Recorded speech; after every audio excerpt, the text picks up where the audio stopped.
My name is Catherine Pollard, and this is my final presentation for precision mechanical design. The project that I worked on was an XY linear aerostatic bearing table. So this moves in 2 dimensions. It has 3 voice coil actuators. It has a casing and a base, and most of the structural components are made of aluminum, and there is also a cooling system to mitigate any thermal errors caused by the voice coil actuators. So why did I choose an aerostatic bearing? Primarily, I chose the aerostatic bearing because it seemed the most interesting to me.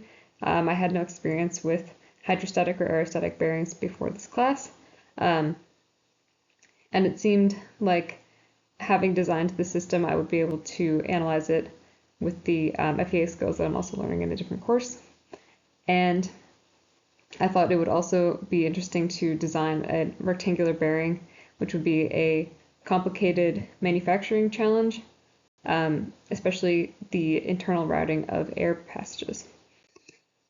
So the requirements for the system were that the payload should be 0.1 kilogram or higher, the stiffness of the aerostatic bearing should be 25 newtons per micrometer, the travel should be at least 50 millimeters, the positional accuracy should be less than 1 micrometer, and the weight of the system should be less than 23 kilograms. I picked 23 kilograms because it is roughly 50 pounds, which is a pretty typical measurement for how much a healthy adult should be able to lift.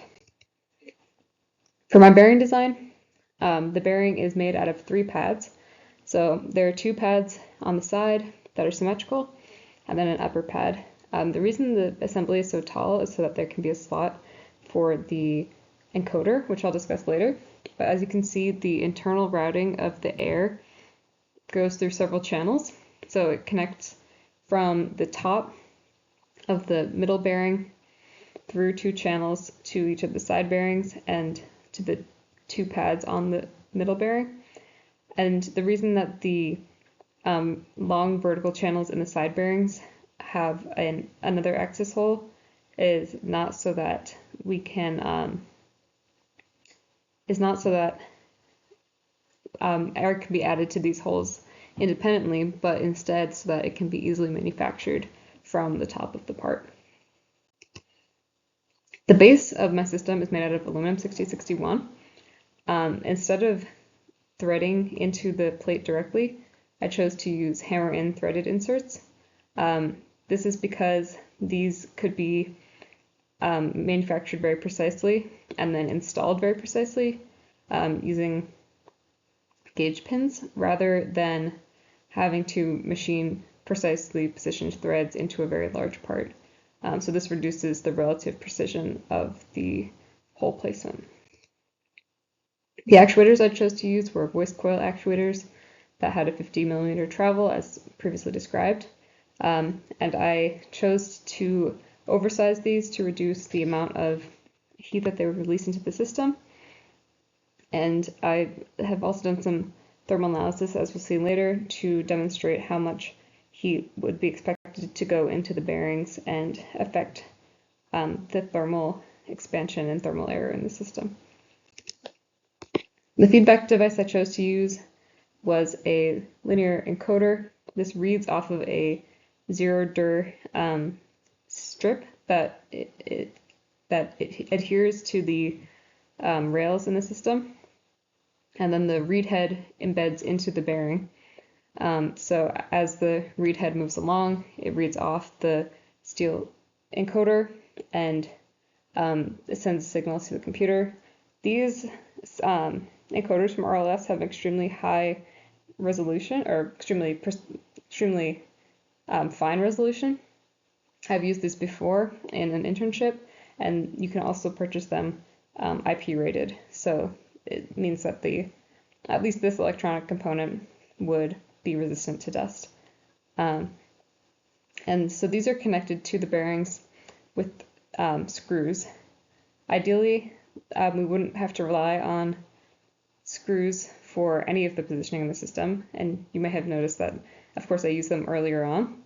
And that's because using screws as a positioning feature rather than just a fastening feature, can introduce some error to your system. In an attempt to avoid this, I've chosen to undersize all the clearance holes in the system. So the screws should just barely fit through the clearance holes and then thread into the next holes. But of course, I think this is kind of an amateur's approach to the manufacturing of the system, and I wouldn't do this again.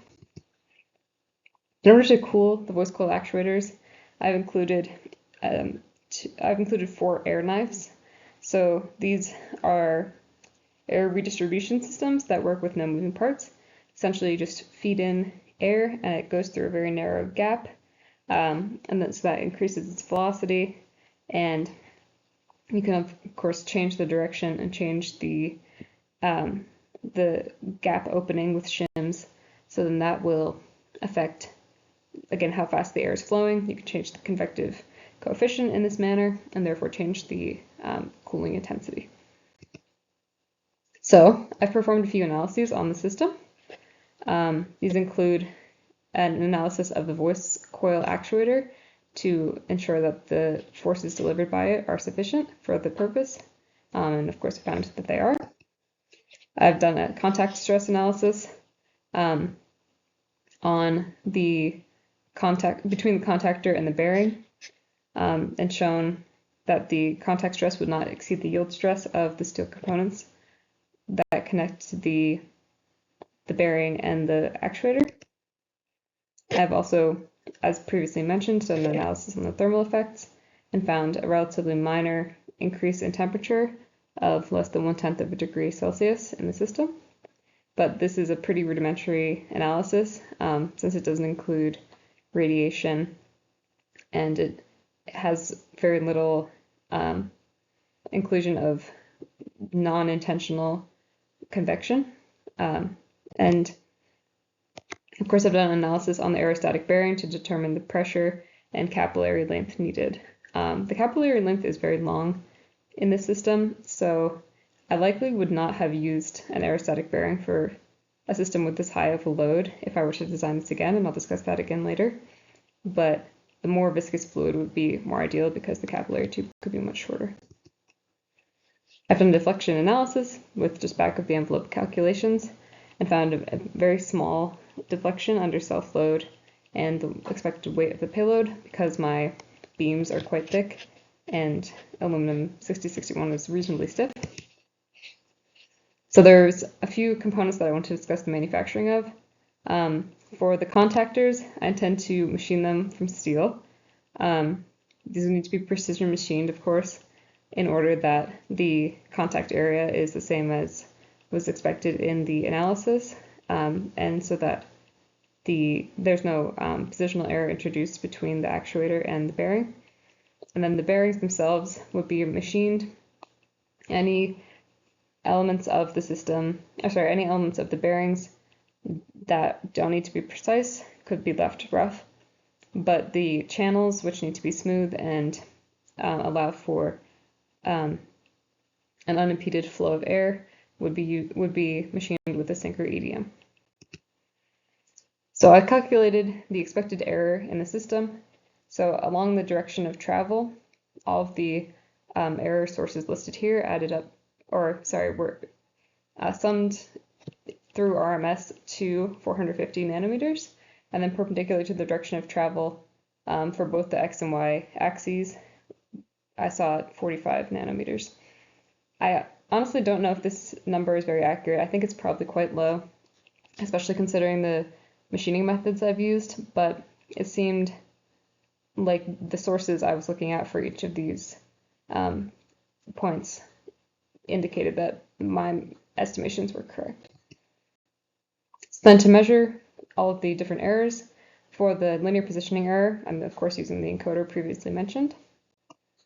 For the straightness errors, I'm using a stereoelectronic indicator. So this would indicate off of a fixed gauge block. And so we could see the deviation of the linear actuators in the directions perpendicular to motion and verify the expected error budget seen on 2 slides previous. For angular positioning error along the direction of motion, again, we can use the same electronic indicator. If we indicate against gauge blocks positioned on either side of the carriage, then we can figure out the difference and then see how, and then back calculate what the angle of the roll angle must have been. And then for the angular positioning errors in the y and z directions, I would use an angular interferometer system from the same manufacturer as my encoder. So this manufacturer does not provide a ton of information on the website without directly getting quotes, but I think this is a correctly sized and like reasonable precision interferometer system, considering what my audience is and what my budget is. So how have I satisfied the specifications? Theoretically, I've satisfied all of the specifications since my system was pretty open-ended and I designed it specifically to these. But of course, if this were a project that were to be built, I would have to do thorough testing to verify all of these specifications. Finally, the house of quality indicates that my system supports a lower payload than most other air-bearing XY systems.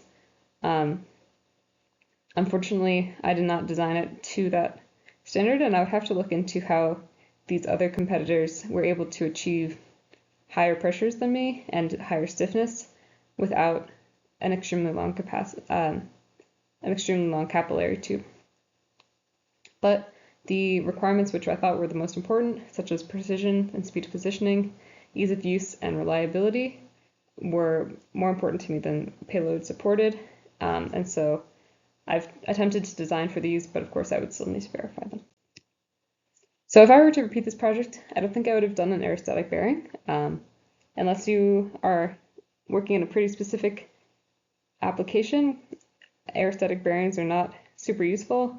The company I work for does rugged robotics, so mobile robotics in an outdoor environment, and so therefore aerostatic bearings would just not be able to maintain performance for any length of time. So I probably would have chosen something more like a flexure bearing, maybe something that would be sealed and would achieve precise motions without just using like a linear roller bearing or something I'm very familiar with.